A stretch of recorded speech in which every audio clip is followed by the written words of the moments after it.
So we're pleased and honored to have two individuals with us today. Christina Huntsman-Durham is the Executive Vice President of the Huntsman Foundation. She serves on the boards of several charitable organizations, including the Road Home, the Huntsman World Senior Games, the Carmen Pingree School for Autism, and the Moran Eye Center, and is committed to serving others. Christina is the mother of 7 children and a grandmother to several grandchildren. We also have Dr. Mark Rappaport. Mark is the chairman of the Department of Psychiatry and CEO of the Huntsman Mental Health Institute. He serves as the second William H. and Edna D. Stimson Presidential Endowed Chair at the University of Utah School of Medicine. From 2011 to 2020, Mark was the chairman of the Department of Psychiatry and Behavioral Sciences at Emory University School of Medicine and chief of psychiatric services at Emory Healthcare in Atlanta, Georgia. Prior to that appointment, Mark was the chairman of Psychiatry and Behavioral Neurosciences at Cedars-Sinai Medical Center, as well as professor of psychiatry at both Cedars-Sinai and the David Geffen School of Medicine at UCLA. Mark has received peer-reviewed grant funding from several national organizations and has written more than 190 articles for peer-reviewed publications.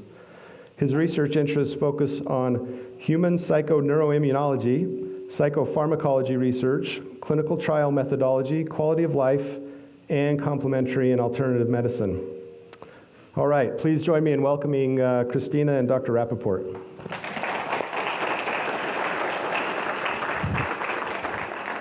Thank you very much. Thank you for joining us today. And I hope when you leave today that we all leave with a little bit more compassion, more empathy, and more love towards ourselves and towards other people who are suffering from mental health. Mental health hits close to my heart. I lost my sister to drugs and alcohol abuse about 12 years ago. She was a mother of 7. We were 17 months apart. She was my best friend. Did that happen overnight? No, it didn't. A lot of substance abuse is a mental health issue that's either undiagnosed or untreated, and pretty soon you start numbing the pain because you just want to escape the pain that you are in. So, as most of you know, my father is John Huntsman, and he had spent the latter part of his life building the Huntsman Cancer Institute. And before his passing about 3 years ago, he challenged his children. He said, upon my passing, you guys will be in charge of the foundation. I want you guys to pick something that you guys can be passionate about, something that will make a difference in other people's lives.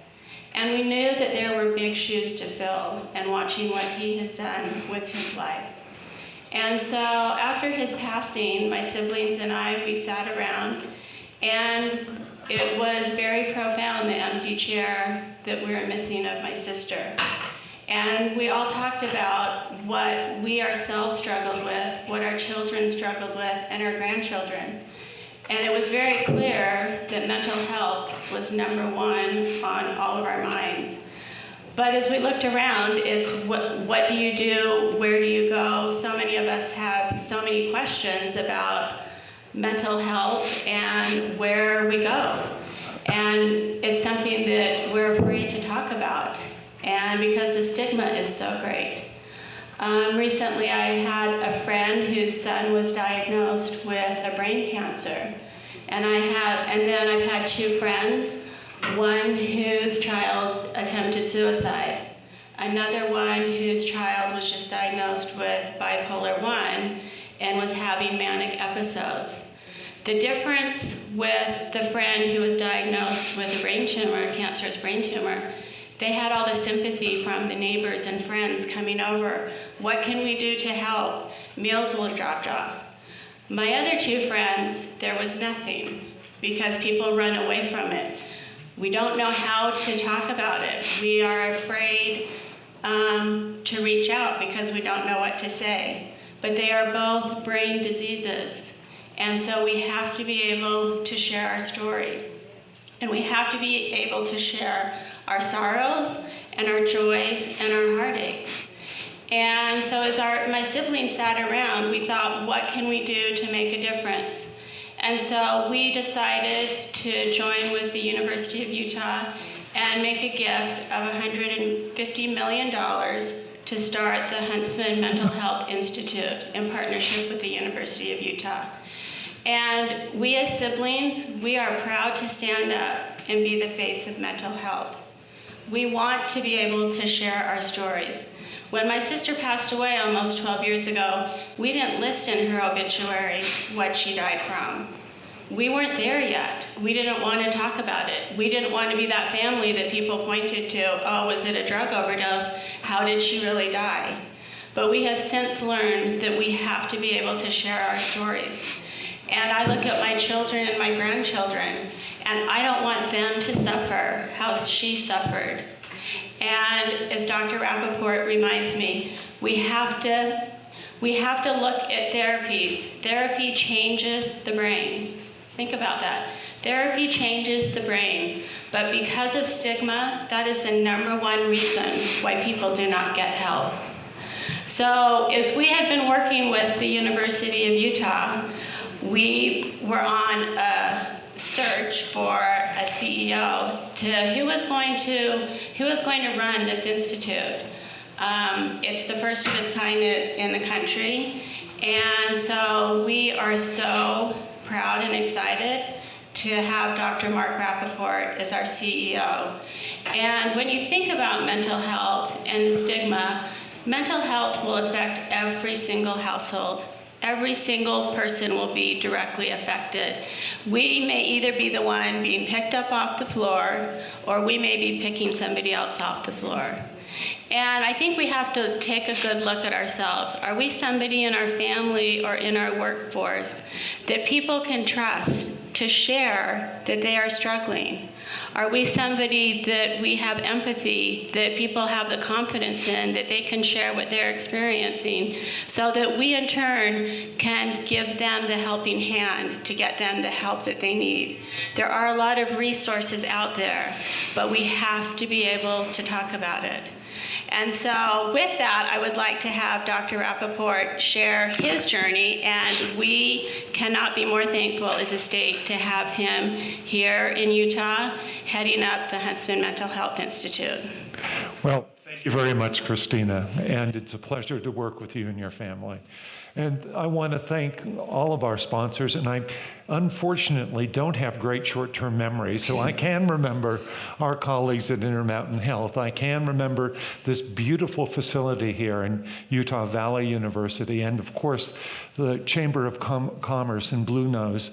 But I apologize for all the other people I'd like to thank, and I can't, because I just can't remember them. Today, what I'd like to do is the following. I'd like to talk about 3 things and then hopefully open up for questions from you guys. So the 3 things I'm going to do is I'm going to talk about numbers. After I talk about numbers, I'd like to talk for a minute or two a little bit about what our wonderful person who introduced us talked about, which is transitions that are going on now and the impact of COVID on one's mental health. And then the third thing I want to talk about is why Utah, and why Utah is really poised to take a leadership role. Numbers. I'd like you guys to remember a couple of numbers for me. 3 of them were going to be really small. 1, 2, 1/4. And then the last number is a little bit bigger. 500 billion. Do you think you guys can remember that? 1, 2, 1/4, and 500 billion? All right. Normally, when people say, isn't it great that to be #1 in something? Well, in the case of suicide for individuals between the ages of 10 and 24 here in Utah, it ain't great to be #1. Suicide is the leading cause of death for young people in this state between the ages of 10 and 24. This is a tragedy, and it's a tragedy that we can reverse. But nationally, suicide's #2. For individuals between 10 and 24, only motor vehicle accident deaths surpass suicide in terms of the number of young people that die every single year. These are preventable deaths. This is something that we can address and something we can do something about. The third number, of course, was 1/4. Why was that? Well, because by conservative estimates, if you look at the epidemiological data, not only in the United States, but worldwide, 1 in 4 individuals at some point, and that's a conservative estimate, will have a major mental disorder. And if you add in the number of people that have substance use disorders, that number increases closer to 1 in 3. These disorders of the brain, and these are brain disorders, are prevalent and common. Do you think of any other disease that you know of that has a prevalence rate that great? The last number I was going to give you, and then I'm going to change up and give you one more, is $500 billion a year. So, $500 billion. Think about it. The entire infrastructure bill that was passed, and that's going to be over 10 years, is $1.2 trillion, right? $500 billion, over $500 billion a year is the cost in the United States alone of brain and mental health disorders. So that includes the neurological disorders and the brain disorders. The cost of mental health disorders alone is greater than $250 billion every single year. I'm going to go back to number 1 because I decided to add something. If you look at the World Health Organization right now and their data, the number 1 cause of disability-adjusted life years in the world, it's not cancer, it's not heart disease, it's not infectious diseases, it's depression and mental health disorders. The number 1 cause of disability in this entire world. So it's important when you think about this. The numbers are staggering. They're absolutely staggering. And what we know, because of the pandemic that occurred with COVID-19 and how it's waxing and waning, is that it also has caused a second pandemic. And the second pandemic is an even greater increase in mental health challenges and problems. A recent CDC survey found that more than 40% of people were presenting with new symptoms of anxiety or depression. 4 in 10 people, new symptoms of anxiety and depression. We know that the number of individuals that are using alcohol and substances of abuse to cope are increasing. We know that the number of deaths from overdose has increased dramatically during this period of time. We know that healthcare professionals and people that are identified as frontline workers are suffering from guilt, survivor guilt. They're suffering from post-traumatic stress disorder. They're suffering from increased rates of substance and alcohol use disorders. They're suffering from increased suicidal feelings and issues there, and increased anxiety disorders in general. We know that all of us are experiencing things we've never experienced in our life. In our lifetime, we've never experienced the type of uncertainty about getting ill that we have today. We've never experienced the uncertainty about whether someone you love is going to live or die than we have today. We've never experienced a time when so many people that we know all of a sudden have been taken from us. This type of uncertainty creates a tremendous problem with anxiety. we've never been in a period of time. My 2-year-old grandson, for the very first time yesterday, went to school. He was wearing a mask. He's in California. But for the very first time, he spent 24 hours away from his parents. His parents had been working at home. He had been isolated from interacting with other children in general. The impact of COVID-19 and the pandemic on child development and on the experiences that our children have had will pose a unique challenge for us. And so this is a time also where finally people are getting it. Finally, people are getting that diseases of the brain are not weaknesses, they're not personality flaws, they're not due to bad parenting.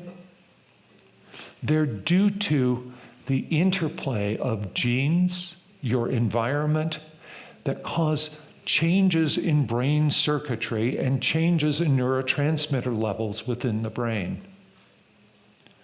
People are beginning to understand that we have the opportunity to deal with that. We have the opportunity to treat and successfully deal with these challenges of the most complex organ system in the body, of the organ system that allows you to love, allows you to remember, allows you to think and learn languages. You know, we have the opportunity to now explore this organ system more. We have the opportunity to treat this organ system with new therapies, both psychotherapies and medications, and new somatic treatments like repetitive transcranial magnetic stimulation and other approaches that can make a tremendous difference in reversing what we've talked about today, reversing the challenges of suicide, reversing the disability that's been associated with these brain disorders.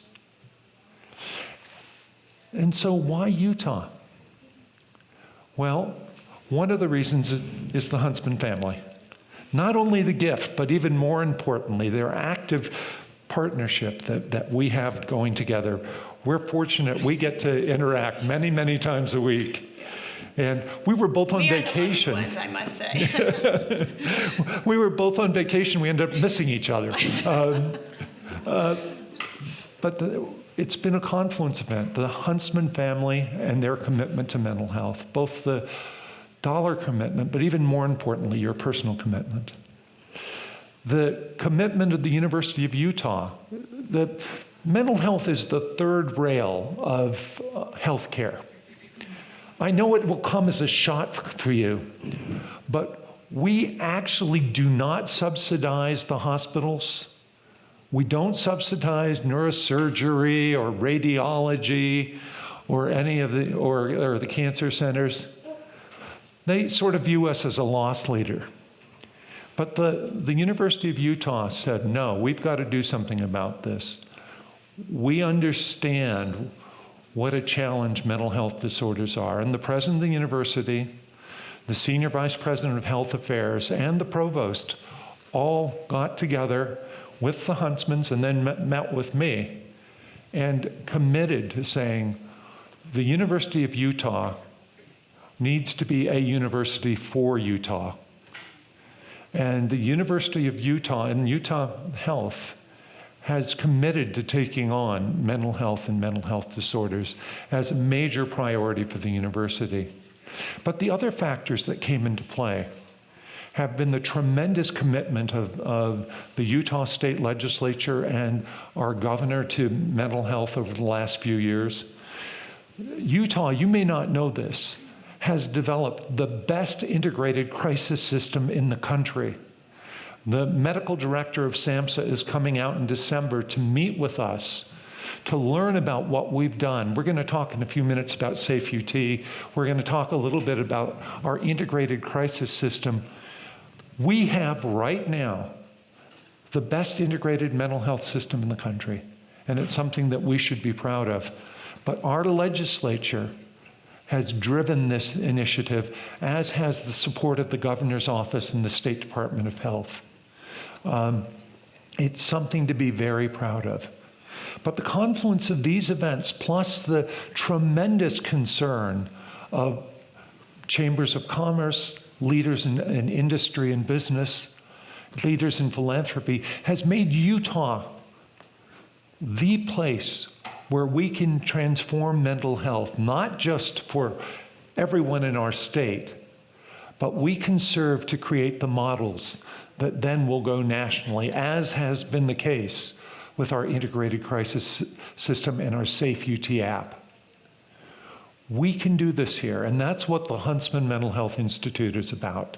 It is a mental health institute that is a University of Utah-wide institute, but also we've been working with the leaders of USHE so that it will be an institute that will touch all of the campuses of the state university and all of the technical schools.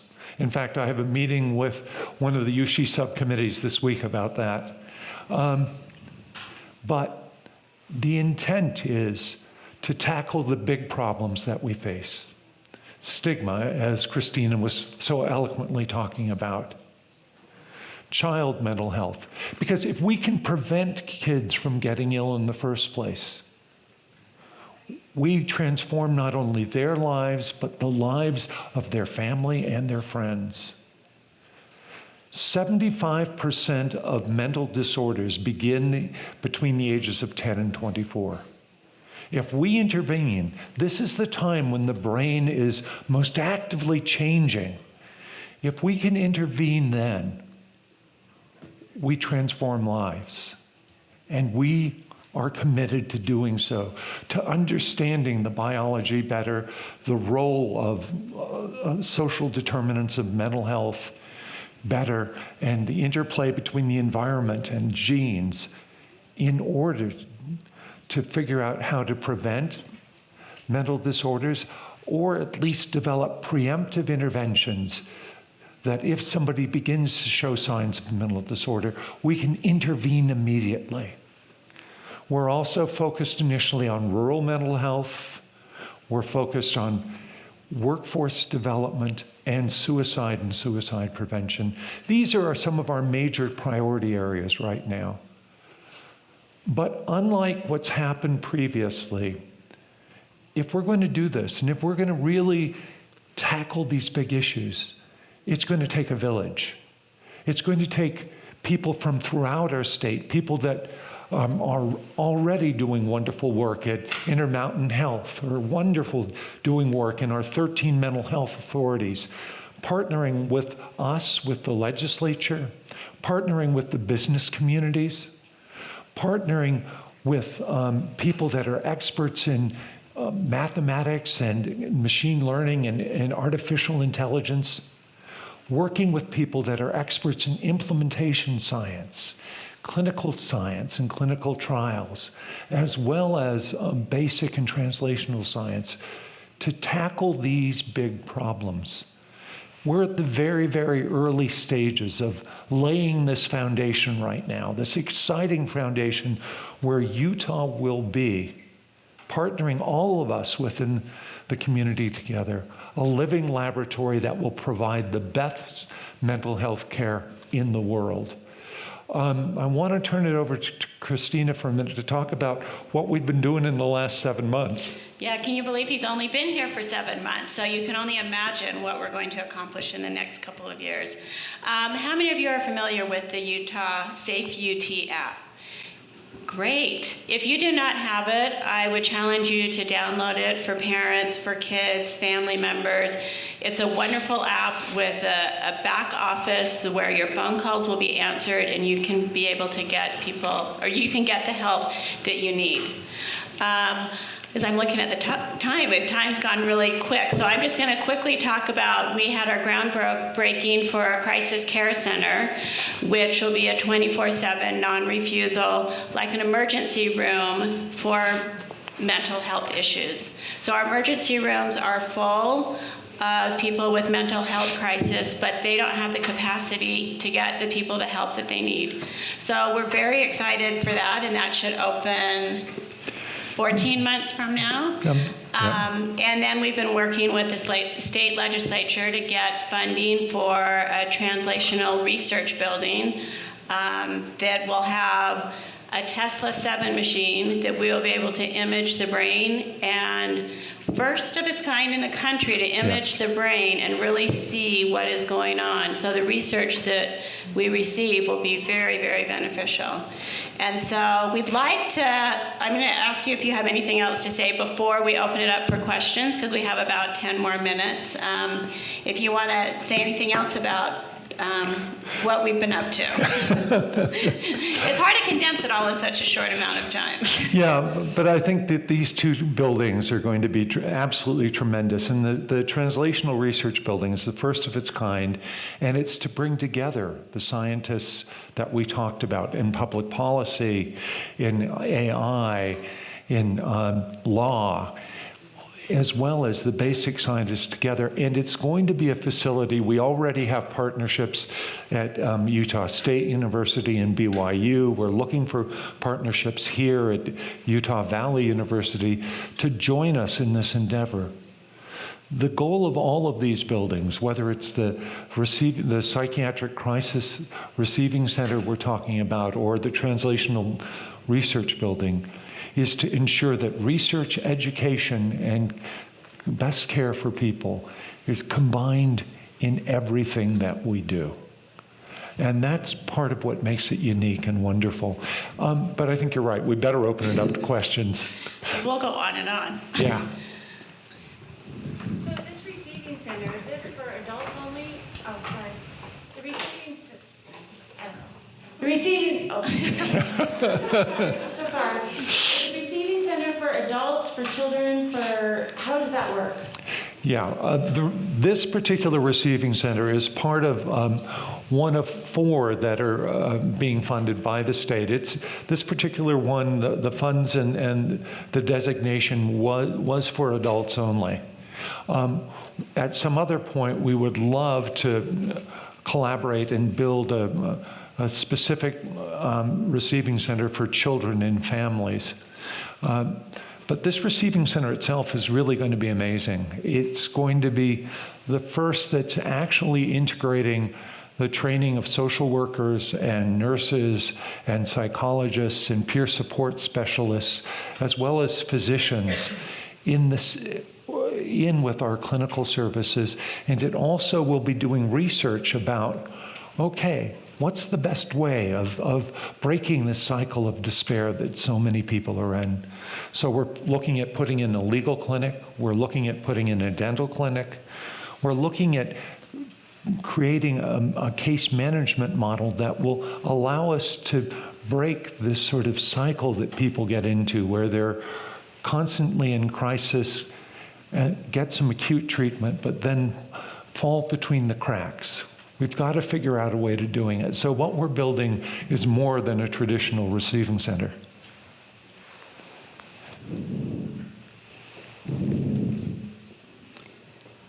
Thank you, James, for hopping around with the microphone. Thank you. You mentioned, is this on again? Check. Check. I'll speak loudly. You mentioned artificial intelligence and machine learning. Can you speak more to how you see that playing a role in early detection, monitoring, and treatment of mental health conditions? Sure.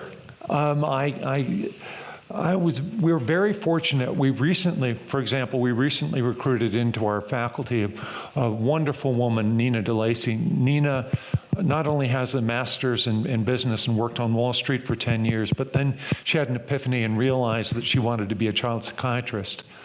But in her training, what she has decided to focus on is developing new approaches and new models of AI. And what she's doing is taking the current existing large data sets, and we're using that. Psychiatric diseases are syndromes. And by that I mean, if you look at depression today, there probably will end up being 10, 15 different causes of depression. Just like if you look at what happened in cancer, where we've been able to subdivide cancer much more. The same will occur with all the syndromes that are involved in psychiatry. It's still going on and involving in high blood pressure and diabetes and other areas as well. But we are beginning to use AI to look at these large data sets to better discern specific biological markers, specific other types of markers that may be involved in allowing us to parse out these syndromes into specific disorders. What we're also doing, and Nina is taking the lead on right now, is using these data sets to begin to identify risk factors that may be antecede the development of the disorder. And one of the exciting things that she's done, looking at a very large data set that included brain imaging data, genetic data, and a variety of patient report and family report measures, was discern that one of the earliest potential antecedent markers may be the perception that parents have well prior to that child developing a disorder, while the child is 12, 14, 16 months old, that parents may have a perception.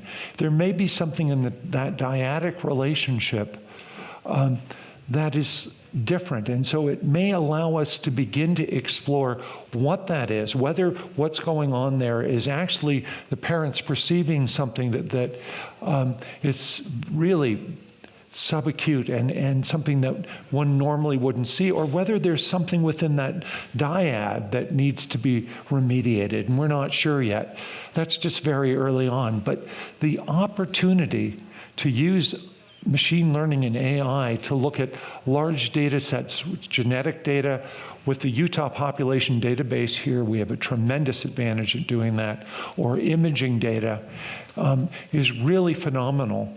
And what's wonderful about Utah, be it with Silicon Slopes, be it with tremendous programs that exist in our public and private universities here, is that we're really leaders when it comes to machine learning and AI. And so, again, this is an area where Utah will lead the way. Thank you. Sure.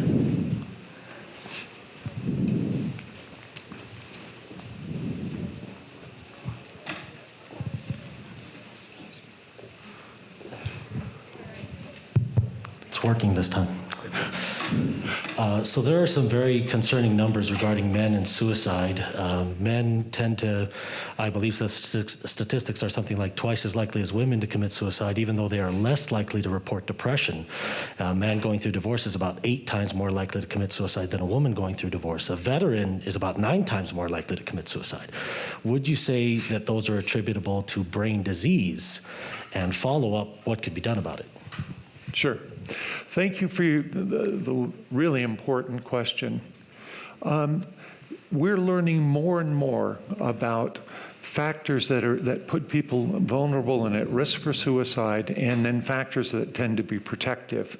That's again where AI is coming in very, very handy, as well as a lot of new imaging data. In fact, there's a recent article in the American Journal of Psychiatry looking at imaging findings in several thousand individuals who had suicidal ideation. But there are going to be several things that emerge. One thing is that there's going to be differences in terms of a multifactorial number of genes that are involved in increasing risk for suicide.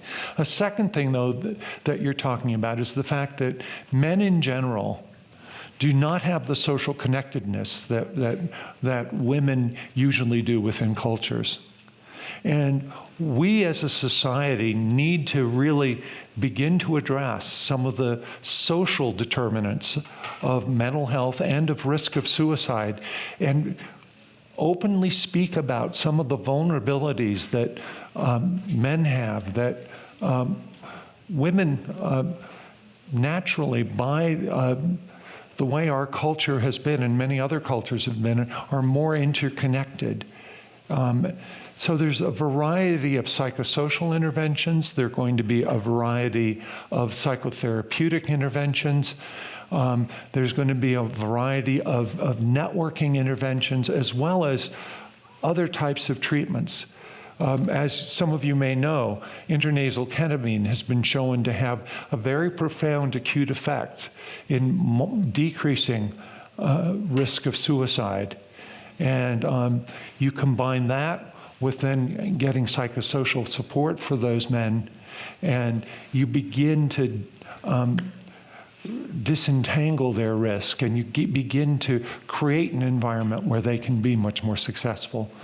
The other group that's at great risk are older men in general. Older men have a very high rate of completed suicides.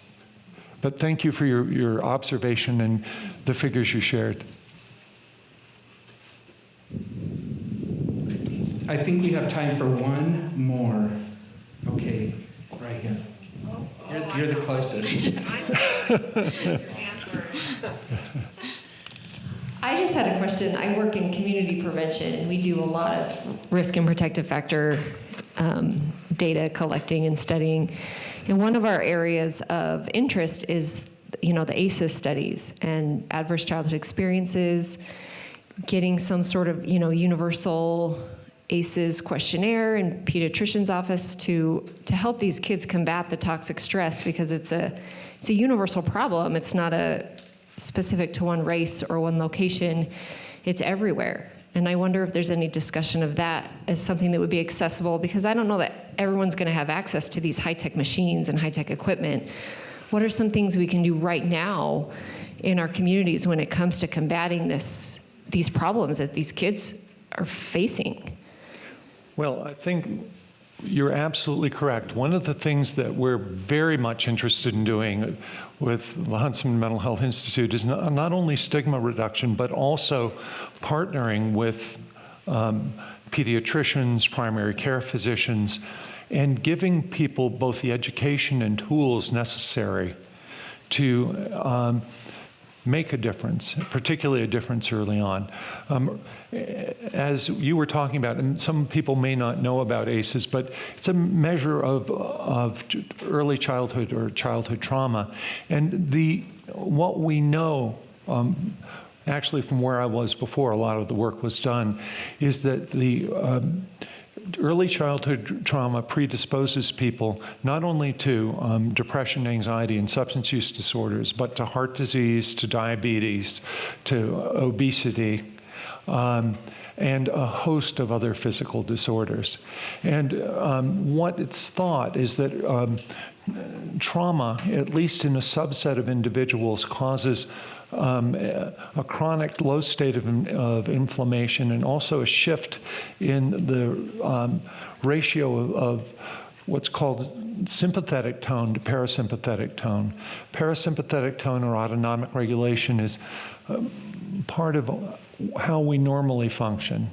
Parasympathetic tone comes into effect with the fight or flight response. It goes into effect when you go from sitting to standing, and other places where you're increasing release of noradrenaline and adrenaline and other chemicals like that. What we think goes on in trauma is that there is a shift in the parasympathetic-sympathetic balance, with an increase in sympathetic tone.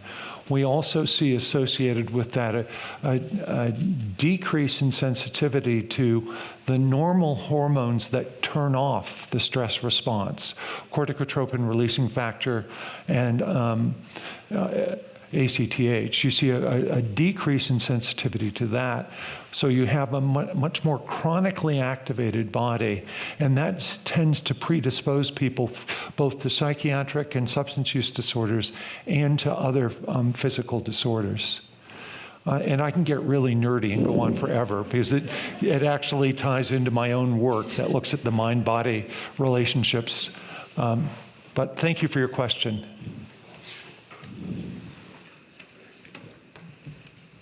Let's see. Is this working? Okay. Let's give a round of applause to Mark and Christina.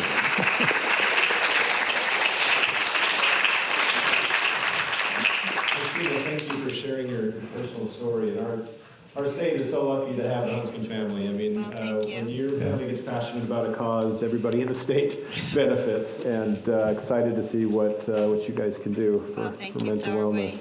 And Mark, thank you for joining us. Excited to have you in the state of Utah and helping to lead this effort with your expertise. And thanks for sharing your vision with all of us today. It's been wonderful. Okay, we're going to now break to our first classes here. So again, the reminder, the room numbers are listed on your printed agenda, and you'll have the opportunity to attend 2 out of the 3 classes. We have 2 class sessions, so you'll be able to pick 2. Those of you that are joining online, we invite you to close out this meeting and join the link to the class you'd like to attend. Okay, thank you.